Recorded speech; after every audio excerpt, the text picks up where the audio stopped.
आप हैं निष्कर्ष बिहार के साथ और मैं हूं मनोज चतुर्वेदी। देखिए, अभी हम पटना के जामा मस्जिद के सामने खड़े हैं और आज कुछ बातें जानने की कोशिश करेंगे कि इजराइल और जो है वो लेबनान पर हमला कर रहा है और हज़ारों लोग वहां मुस्लिम बिरादरी के लोग जो हैं वहां मारे गए हैं। हसन नसरल्ला भी मारे गए हैं, जो जिसे इजराइल कह रहा है कि वो आतंकवादी था, उसे हमने मार गिराया, खोज के मार गिराया। और इसी पर हम बात करें कि जब इतनी बड़ी घटना इजराइल जो है मुसलमान बिरादरी के लोगों को मार रहा है लेबनान में, तो भारत के जो मुस्लिम बिरादरी के लोग हैं, जो राजनीतिज्ञ लोग भी हैं, जिनकी राजनीति चलती है मुस्लिम के वोट बैंक से, वो भी आवाज़ क्यों नहीं उठा रहे हैं? क्या रास्ते अलग हो चुके हैं? मुसलमानों को अलग कर दिया गया है? क्या कहें? और हमारे साथ इस पर बात करने के लिए जामा मस्जिद के क्या नाम है सर? सदस्य। मेरा नाम शहाबुद्दीन है। शहाबुद्दीन सर, क्या हो रहा है? ये जो हो रहा है, क्या हो रहा है? नहीं, ये तो इजराइल का दादागिरी चल रहा है, और इजराइल ही नहीं, ये पूरे यूरोप कंट्री का जो मतलब अमेरिका है, ये अमेरिका ही का दादागिरी चलता है पूरे दुनिया पर। इसीलिए ये सब सारी चीज़ें अमेरिका के इशारे पर हो रहा है, और अमेरिका ही जो है से मतलब इस पावर में रहता है कि वो किसी को आतंकवादी घोषित करना है और किसी को जो है से मतलब उग्रवादी घोषित करना है। ये आतंकवादी घोषित किए हुए है अमेरिका। देखिए, दरअसल बात यह है कि ये फ़लस्तीन का मामला पर ही जो है से आज लिबनान पर भी हमला हुआ है। तो फ़लस्तीन में जो फ़लस्तीन का असल मुद्दा जो है, वो मुद्दा इजराइल ने पैदा किया, और इजराइल ये चाहता है कि जो है से मतलब हम पूरे फ़लस्तीन को अपने कब्जे में ले लें और पूरा जो मस्जिद अक्सा है, उस मस्जिद अक्सा को अपने कब्जे में ले लें। और ये दुनिया का मुसलमान ये कभी ऐसा नहीं होने दे देगा कि इजराइल मस्जिद अक्सा को कब्जा, जबकि एक फैसला हो चुका है, फिर भी चूँकि उसमें एक विवाद यह है कि वहाँ 3 कम्युनिटी के लोगों का इबादत गाह है। मुसलमानों का है, यहूदियों का है और ईसाइयों का है। तो ईसाई का तो थोड़ा दूर में है, इसीलिए उस पर जो है से ज़्यादा फोकस नहीं होता, लेकिन मस्जिद अक्सा के ही करीब एक दीवार है जो यहूदियों की इबादतगाह कहलाते हैं, और वो भी जो है से मतलब फैसला हो चुका था। लेकिन ये नेतन्याहू जो है, ये दुनिया का सबसे बड़ा आतंकवादी है, जो लोगों को, बेकसूर लोगों को मारना अगर है तो जो तुमसे जंग लड़ रहा है उसको न मारोगे, कि बेकसूर लोगों पर बम फाटिंग करोगे। आप को ऊपर से आके मकान पर बम गिरा दोगे तो बेकसूर लोग मारे जा रहे हैं। उसके बारे में पूरी दुनिया को विरोध करना चाहिए, लेकिन उल्टे आप आतंकवादी उनको कह रहे हैं। क्यों आतंकवादी? सबसे बड़ा आतंकवादी नेतन्याहू है और अमेरिका का बाइडन है। जनाब, लेकिन कहा तो ये जा रहा है कि जो लोग मारे जा रहे हैं, हमने उससे कहा है कि भाई उनको निकाल, नसरल्ला को निकाल दो, नहीं छुपा के रखते थे, हमको मारना पड़ा क्योंकि वो आतंकवादी है। अरे भाई, आतंकवादी को हमने मारा, हमने मुस्लिम को नहीं मारा। आतंकवादी क्या है? देखिए, जो अपने देश के लिए लड़ रहा हो, अपने देश के अंदर में लड़ रहा हो, अपने देश को कब्जा होने से बचा रहा हो, आतंकवादी कैसा? आतंकवादी हम उसको कह सकते हैं कि जैसे हमारे यहाँ पाकिस्तान आतंकवादी भेजता है, कश्मीर के अंदर में भेजता है, तो हम उसको आतंकवादी कह सकते हैं। लेकिन जो अपने देश के लिए लड़ रहा हो, तो भारत में भी तो उनको समर्थन दिया जाता है। नहीं, भारत में कभी नहीं, भारत में किसी ने भी समर्थन नहीं दिया है पाकिस्तानी आतंकवादी को, कभी भारत में समर्थन नहीं। ये बीजेपी का जो है से मतलब एक अपना और उनके मीडिया का जो है से मतलब देन है कि वो भारत के मुसलमानों को उसमें शामिल करते हैं। कभी भी भारत का मुसलमान पाकिस्तान के आतंकवादियों के सपोर्ट में कभी नहीं रहा है। मैं आपको याद दिला दूं जनाब कि जब धारा 370 हटी तो यही महबूबा मुफ्ती से लेके यासीन भाई सबने कहा कि खून की नदियां बह जाएंगी। कैसे मुसलमान वो फिर जो भारत के विरुद्ध कर रहे थे? नहीं, 370 धारा कश्मीर के लोगों के लिए था ना, पाकिस्तान के लिए लोगों के लिए नहीं था। तो कश्मीर का लोग अगर उसको अपना विरोध नहीं जताएगा, अभी न्यू मार्केट में कोई सरकार आ जाए कि हम इसको डिमोलिश करेंगे, तो न्यू मार्केट का लोग विरोध नहीं करेगा। 370 धारा स्पेशल उनको मिला हुआ था, तो फिर आपने हटाया तो उसका वहां के लोग विरोध, कश्मीर के लोग विरोध कर रहे हैं ना। पाकिस्तान के लोग आकर के हमारे यहाँ अगर आतंकवादी गिरी करते हैं तो हम पाकिस्तान का विरोध करते हैं। कि पाकिस्तान हमारे अंदरूनी मामले में क्यों? इतने ज्यादा मुस्लिम देश हैं, फिर भी जो है कोई इजराइल को नहीं कह रहा है कि भैया रोक दो जल्दी से, नहीं तो हम एक होके तुम्हारे पे हमला करेंगे। नहीं, देखिए, ये जंग जो है हमको लगता है कि अभी नहीं रुकेगा। ये जंग कोई ना कोई फैसले के करीब आ चुका है। ये जंग हम लोगों को लग रहा है, इंडिया के लोगों को लगता है कि ये जंग से बहुत ज्यादा मुसलमानों का नुकसान हो रहा है। ठीक है, नुकसान हो रहा है, जानी माली सबका नुकसान हो रहा है, लेकिन ये जंग जो है फैसला कुछ स्थिति में आ चुका है। अब जो है से जल्द ही इसका कुछ फैसला होने वाला है और इजराइल को भुगतना होगा, इजराइल को भुगतना पड़ेगा। अगर नहीं माने तो इजराइल भी समाप्त हो जाएगा। ये आप समझ लीजिए, इजराइल जो गुंडागर्दी कर रहा है, मजलूमों को मार के, आवाम को मार के, आपको हमास के लोगों से लड़ना है, हमास के लोगों को मारो। आपको नसरुल्लाह के लोगों से लड़ना है तो नसरुल्लाह के लोगों को मारो। तुम आवाम पर क्यों बम गिरा रहे हो? आवाम के मकानों पर बम क्यों गिरा रहे हो? उनको खाने पीने आने से क्यों रोक रहे हो? ये असल जो है से नीति निर्वाह का ये है कि पूरे उस खित्ते में जो है सारे कंट्री जो है वो डर जाए। कोई डरने उड़ने वाला नहीं है, उनको भी भुगतना पड़ेगा एक दिन, इसलिए कि वो गरीबों और मजलूमों का खून बहा रहे हैं। देखिए, सबसे ज्यादा मुस्लिम कंट्रियां हैं, लेकिन कोई खड़ा तो नहीं हो रहा है लेबनान के साथ। सब क्यों नहीं खड़ा हो रहा? नहीं, उसका वजह है कि नहीं खड़ा होने का अमेरिका सभी को धमकी देता है, क्योंकि अमेरिका अभी पूरे दुनिया पर आज भी अमेरिका की दादागिरी है। आज भी अमेरिका, अरे आपके भारत में अमेरिका का दखल है। अमेरिका के बगैर यहाँ सत्ता नहीं बदल सकता है। जिस दिन अमेरिका चाहेगा हिंदुस्तान का सत्ता बदल जाएगा। तो अमेरिका चाह रहा है कि मोदी बैठे रहें? बिल्कुल चाह रहा है अमेरिका। फायदा क्या हो रहा है अमेरिका? फायदा कहीं ना कहीं क्या भारत का भी मुसलमान डरा हुआ है भाजपा के आने से? नहीं, भारत का मुसलमान डरा हुआ नहीं है। हाँ, सहमा हुआ हो सकता है, लेकिन डरा हुआ नहीं है। इसलिए हम नहीं डरे हुए हैं कि हम भारत के नागरिक हैं। हमने भारत के लिए अपने बुजुर्गों का खून बहाया है।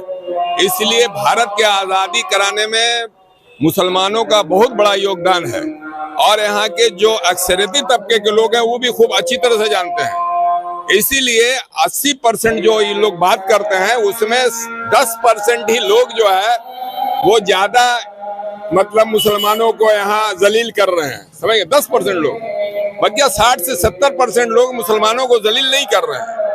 हाँ, वो खामोश जरूर है मुसलमानों के प्रति, वो बोल नहीं पा रहे हैं उतना, लेकिन जलील नहीं कर रहे हैं और मुसलमानों से तालमेल उनका अच्छा है। कहीं सर ये मानते हैं आप कि भाजपा के आने के बाद कहीं ना कहीं हिंदू मुस्लिम जो एकता रहती थी, गंगा जमुना जो तहजीब थी, उसमें कहीं ना कहीं खटास पैदा हुई है? हाँ, ये बात आपका सवाल जायज है। जैसे भाजपा के आने से नहीं हुआ है, शुरुआती दौर में भाजपा का जो रोल रहा और जो छोटे मोटे नेता का बयान आता रहा, उस बयान से कुछ नफरत बढ़ा और नफरत बढ़ने के कारण ये हुआ कि बहुत सारे चीज जो है से मतलब मुसलमानों ने काउंटर नहीं किया। जैसे अभी आपको बता दें, हम हिमाचल प्रदेश में एक विवाद चल रहा है कि मस्जिद का ऊपरा तल्ला नाजायज है। ये विवाद है, बताइए, ये विवाद का जगह है कि मस्जिद की ऊपरी तल्ला, जमीन मेरी है, हमने नीचे, तब मस्जिद का ऊपरी तल्ला विवाद है, विवादास्पद हो गया, वो नाजायज हो गया।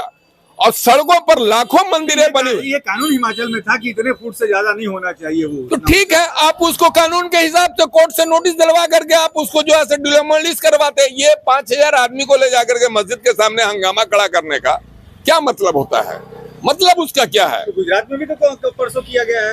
अरे भाई, आप पूरे देश में करो ना, आप पूरे देश में कर सकते, आप पूरे देश में कर सकते हो, लेकिन ये लाखों, अगर कोई मुसलमान बड़ा नेता, मैं तो एक मामूली इंसान हूँ, समझ गए ना, कोई बड़ा नेता अगर हिंदुस्तान का है जो है मतलब कोई मौलाना या कोई नेता नहीं बोल रहा है, नहीं बोल रहा है, इसलिए नहीं बोल रहा है, नहीं डर नहीं है, वो इसलिए नहीं बोल रहा है कि हम जो है मतलब अभी विवाद में नहीं पड़ना चाहते हैं। हम देश में एकता और अखंडता रखना चाहते हैं। हम देश के अंदर में गंगा जमुना तहजीब को जो है कायम रखना चाहते हैं। हम देश में आपस में मोहब्बत रखना चाहते हैं। हम भाईचारे की तरह रहें, भाईचारा की तरह रहेंगे, इसीलिए हम किसी विवाद में नहीं पड़ना चाहते हैं, इसीलिए हम किसी तरह का बात नहीं बोलते हैं।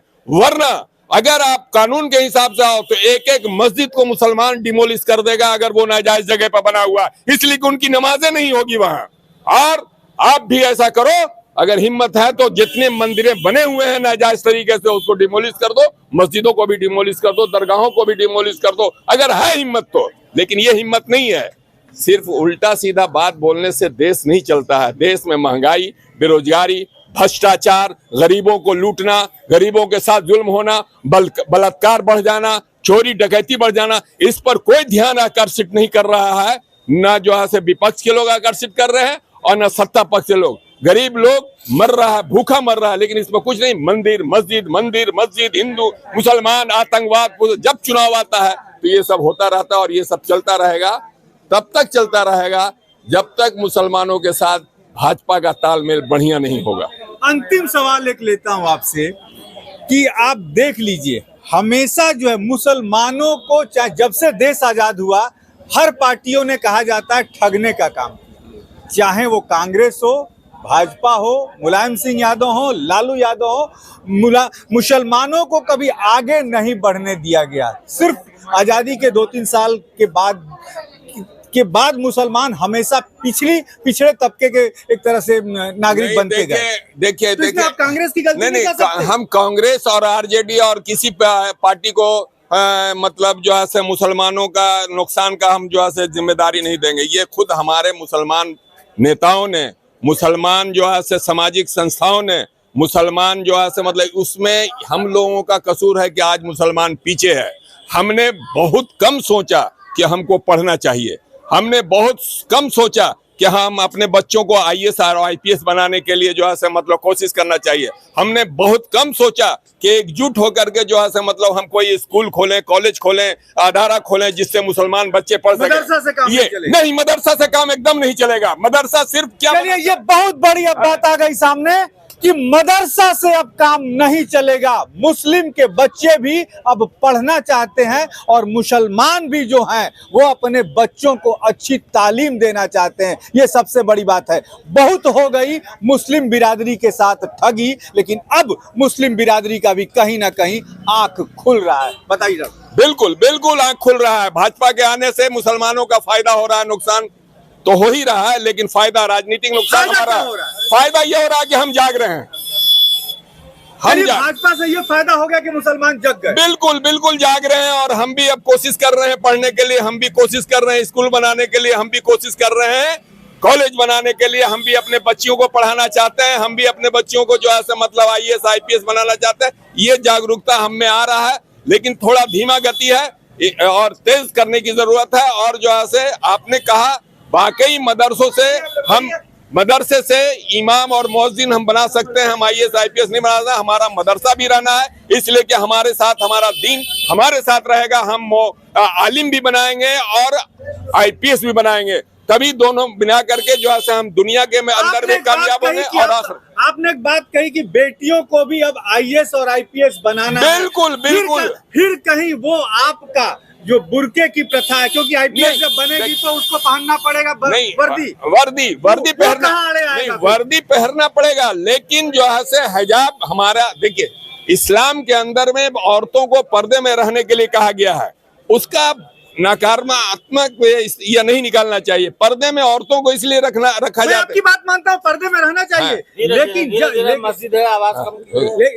जब वहाँ जब वो वर्दी पहनेगी तब वो हिजाब कैसे पहन सकती है? यहाँ तो आड़े आएगा आपका। नहीं, हिजाब का कोई जरूरत नहीं है। पूरे जो है बुरखे को पहन के नहीं जाते। हिजाब बहुत तरीके से आ गया है, नए तरीके से हिजाब आ गया है। हिजाब हमारा जो है दीन में शामिल है, इसलिए हिजाब हमारा पर्दे के लिए हम पहनते हैं। हम किसी ऐसे काम के लिए नहीं पढ़ते, हम तो पर्दे के लिए पहनाते हैं हिजाब। जो आपने अभी संदेश दिया कि मुसलमानों के बच्चों को अब पढ़ना चाहिए, हाँ, क्या फिर कहीं मोदी की सरकार बदल जाएगी और आप लोगों को सारी सहूलियतें मिलने लगी तो ये आपका राग नहीं? कोई सहूलत नहीं, राग नहीं बदलेगा। अब राग नहीं बदलेगा। अब जो है मुसलमान के बच्चे भी पढ़ेंगे और आईएएस बनेंगे, आईपीएस भी बनेंगे। पुलिस, सिर्फ सरकार की ईमानदारी होनी चाहिए कि हमारा जो परसेंटेज हमारी आबादी है उस आबादी के मुताबिक सरकारी संस्थाओं में, प्राइवेट संस्थाओं में हमको नौकरी मिलना चाहिए। अगर ईमानदारी से जो है से मतलब सरकार इस बात को लाती है कि मुसलमानों को भी जो है से पढ़ना है तो नौकरी भी करना है। ऐसा नहीं कि हम पढ़ लिख करके खाली जो है से मतलब ठेला चला में, ऐसा नहीं होगा।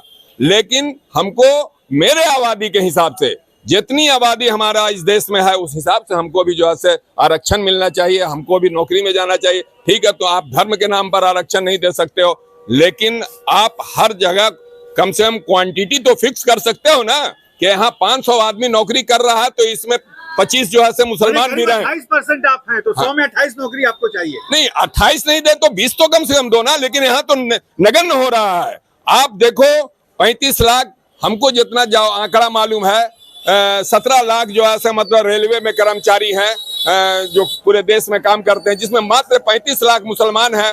वो भी किस ग्रेड में है? 35 लाख नहीं, 35,000। 35,000 मात्र मुसलमान हैं जो है मतलब रेलवे में नौकरी में, और जो है मतलब में ग्रीस लगाने, हाँ, चक्के में ग्रीस या कैंटीन में काम करने वाले जो है मतलब यही में है। ये इंसाफ नहीं है सरकार का। सरकार का इंसाफ, हम भी इस देश के नागरिक हैं, हम भी इस देश को चलाने में मदद करते हैं सरकार को। अब वोट की राजनीति अलग, आप हमसे प्यार से बोलो, हम वोट भी कर सकते हैं। चलिए, बहुत बड़ी बात है कि आप हमें प्यार से बोलो, हम आपको वोट भी देंगे, यानी कि भाजपा को वोट भी देंगे। लेकिन भाजपा के आने से एक बात निकल के आ गई कि अब मुस्लिम बिरादरी के लोग भी अपने बच्चों को पढ़ाना चाहते हैं, IAS और IPS बनाना चाहते हैं। गए वो दिन जबकि सिर्फ इन्हें आरक्षण और आरक्षण के नाम पे, इन्हें मौलानाओं के नाम पे, मस्जिद के नाम पे अब धोखाधड़ी किसी भी सरकार की नहीं चलेगी। पटना के जामा मस्जिद से मनोज चतुर्वेदी, निष्कर्ष बिहार।